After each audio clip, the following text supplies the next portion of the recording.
अस्सलामुअलैकुम। Last video से जो हमने टॉपिक स्टार्ट किया हुआ था that was the anxiolytic and hypnotic drugs, जिनके बारे में हमने लास्ट वीडियो में काफ़ी अच्छा ओवरव्यू लिया। देन हमने बेंजोडाइज़ेपिन से रिलेटेड पढ़ा है।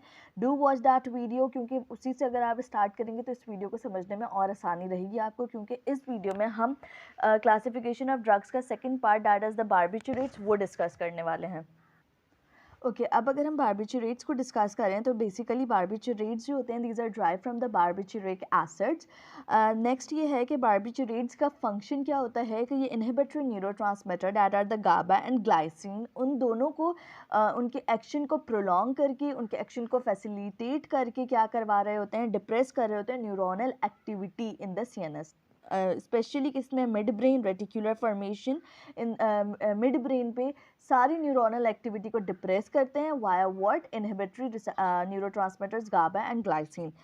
Now moving towards the mechanism of action of barbiturates, so their action is divided into three. सबसे पहले जो इनका एक्शन होता है that is upon the GABA A receptors, जिसमें ये अल्फ़ा और बीटा पार्ट के बीच में जाके बाइंड करते हैं और वहाँ पर ये क्या करवाते हैं कि क्लोराइड इन्फ्लक्स बढ़ा देते हैं, बल्कि ड्यूरेशन ही क्लोराइड चैनल ओपनिंग की बढ़ा देते हैं, जिसकी वजह से बहुत रैपिड क्लोराइड इन्फ्लक्स होता है and that is leading towards the hyperpolarization, जिसकी वजह से न्यूरोनल एक्साइटेबिलिटी कम हो जाएगी और सीएनएस डिप्रेशन होगी।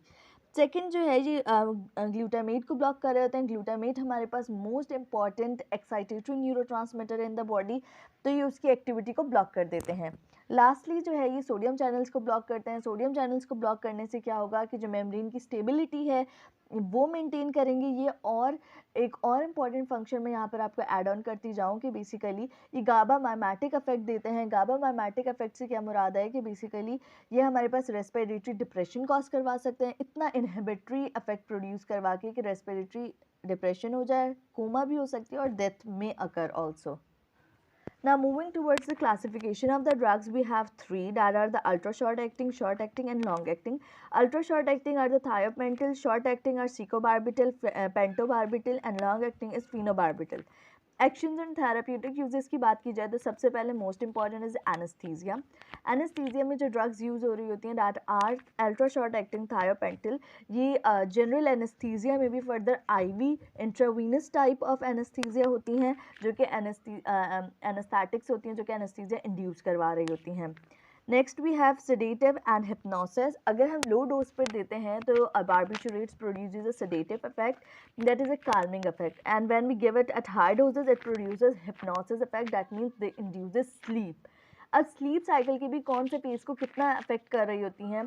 स्लीप साइकिल का जो एक फेज होता है that is the non rapid eye movement, उसकी स्टेज 2 को प्रोलॉन्ग कर देती हैं और स्टेज 3 एंड 4 को जो है डिक्रीज कर देती हैं of the non rapid eye movement phase of the sleep cycle.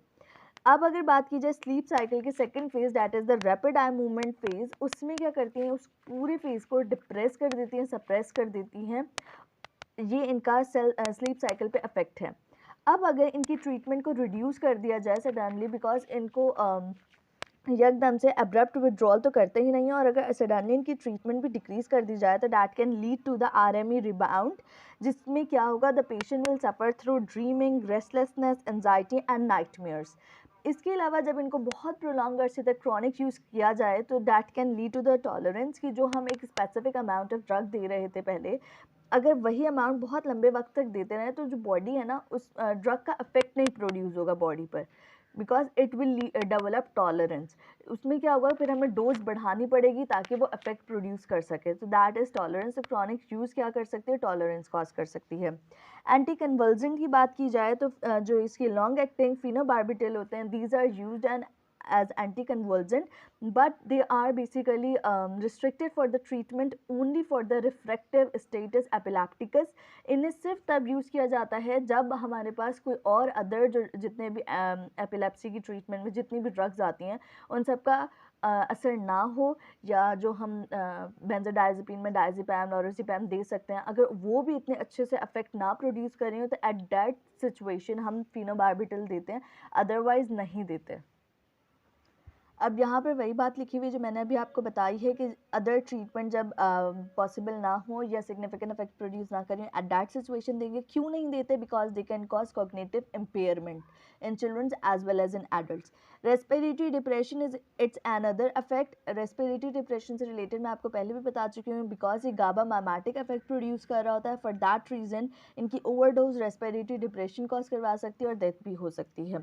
Pharmacokinetics की बात की जाए तो ओरल एडमिनिस्ट्रेशन होती है, डिस्ट्रीब्यूट होते हैं throughout the body, then redistribute होते हैं, प्लासेंटा को भी क्रॉस कर सकते हैं और that is harmful for the foetus, metabolized in liver and excreted in urine. Adverse effect की बात की जाए तो that include drowsiness, impaired concentration, focusing करने में मसला होता है, mental and psychomotor impairments. Hypnotic drugs हैं ये, बिकॉज स्लीप इंड्यूसिंग है, तो ये हैंगओवर इफेक्ट रखते हैं कि जब नेक्स्ट डे तक अगर कोई इसको रात को लेकर सोता है तो नेक्स्ट डे तक उसको हैंगओवर इफेक्ट रहता है कि वो अपना नेक्स्ट उठने के बाद भी अपने काम और जितनी भी उसकी जिम्मेदारी है वो उस तरीके से पूरी नहीं कर पाता, बिकॉज वो एक तरीके से गुनूदगी में रहता है, नींद की हालत में थोड़ा सा होता है। तो इम्पेयर करती है ability of functioning for many hours after wakening. Nausea and vomiting is its another adverse effect.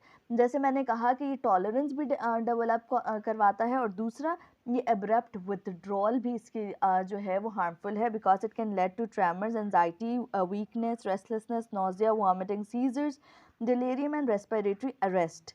Lastly इसकी अगर हम कॉन्ट्रा इंडिकेशंस की बात करें तो डैट इंक्लूड कि ऐसे पेशेंट्स जिन्हें एक्यूट इंटरमिटेंट पोर्फायरिया हो उनमें ये नहीं दिया जाता, because it can induced ALA synthetase जो कि इंक्रीज करवाता है पोर्फायरिया प्रोडक्शन।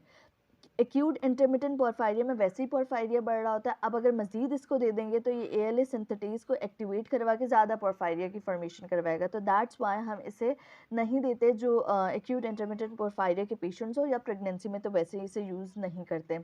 तो यहाँ तक हमने जो है बारबिचुरेट्स कंप्लीट कर लिया। अब रिमेनिंग जितनी भी ड्रग्स हैं that include all other hypnotics and other anti depressant वो हम नेक्स्ट वीडियो में करते हैं।